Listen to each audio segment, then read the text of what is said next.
With Argentina having more of the ball, that England is more comfortable without the ball.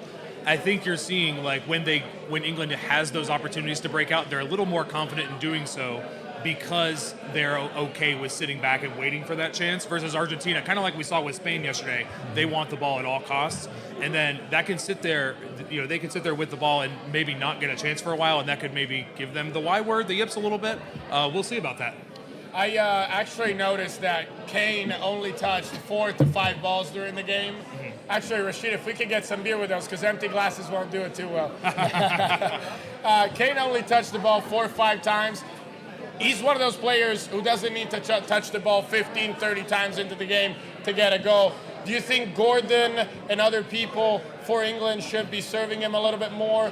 What are the solutions, and how is England going to change their strategy coming into the second half, trying to hurt Argentina?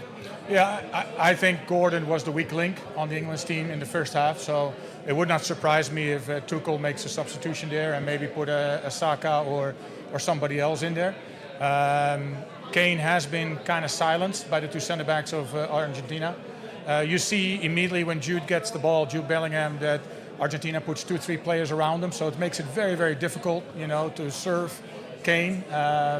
So I think from an England perspective, they are in control of the game, so that's a positive. Yeah. I think it's just waiting. They had two moments, 2 set pieces, 2 free kicks. Yeah. It's going to be a moment. It's going to take a moment like that, I think, for England to capitalize, because they do have a physical advantage. And 2 things off that. Number 1, I think back to Anthony Gordon, that moment he cut in from the left and had options and couldn't get the ball off his foot. Romero, the Tottenham center back, puts in an awesome tackle. Mm-hmm. And Romero, with Lisandro Martinez now on a yellow, Romero's going to be key for Argentina. Can he keep putting those tackles in? Can he be good on the ball as well without a yellow card? And I think you're right. We've seen Rashford be good off the bench. Saka was not 90 minutes fit today. I think one of those guys could make a huge difference off the bench. Okay. Yeah, also you're wearing a Harry Kane t-shirt. I am. So I'm wondering, you have always followed soccer here in Atlanta. Mm-hmm. Does that mean that the Atlanta fan base is going for England, or is that only you?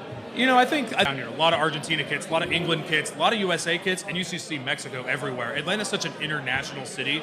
That's an interesting thing about Atlanta United that you bring up. People move to Atlanta without a local soccer team. That's why Atlanta United is so popular. But if you move here from Philly, you're not going to ditch the Phillies and leave the Braves. But you'll pick up Atlanta United. You're not going to ditch the Eagles for the Falcons, of course. But Atlanta United might be something that you're into because the Union don't have what Atlanta United has in this market. Right. And so let me get to the final point of this, which is we can talk about soccer from an Argentinian perspective. England, let's get right to the numbers. Who's going to score? Who's going to win this game? What are your guys' predictions? I think Bellingham's been the player of the tournament for England so far, surprisingly, even though him and Kane have the same amount of goals. It's been one of those 2 guys all year, all World Cup for them. But I'm going to go Bellingham, not the guy I'm wearing. And England wins, loses?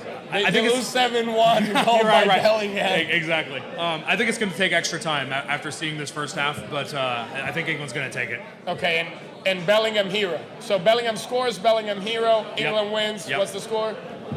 Oh, usually I'm not allowed to do those because every time I do it, Atlanta United loses. I'm going to say 2-1 England. 2-1 England. Alex? I'm going the opposite. I'm going Argentina. Is it because you're considering the 12th man on the field?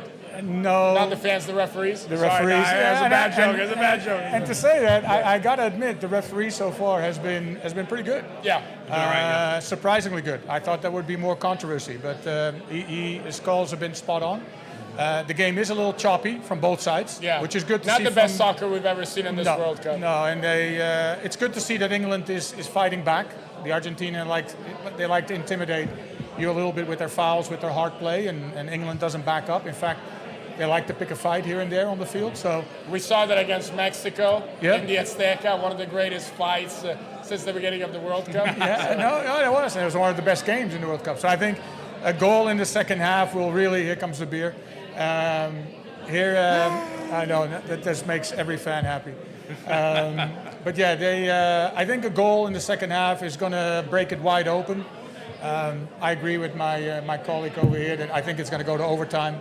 I think this is a game that is too tight, to call. But I think penalties. I think Argentina might have the better goalkeeper. So you're saying 0-0 until the end?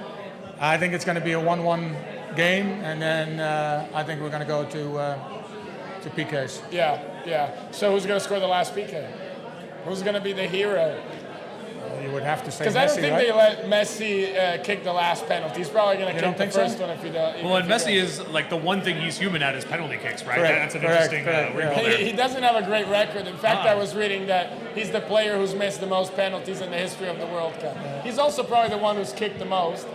So Gotta set a record every time. My coach in Italy, see who's missed basically all the penalties, saying, I'm going to shoot it. What would you do? Well, he made it in the last World Cup final. I mean, he has a track record in that shootout. He was really good. So. Yeah, I know. So another 45 minutes to come. It's going to be electric. I am a little bit worried for my heart, so I'm going to have to sit on my sofa. In this case, sit. Thank you very much for this halftime analysis. We'll get back very soon after the game with what we really feel and even with the fans later on. But first, tactical analysis from our guests.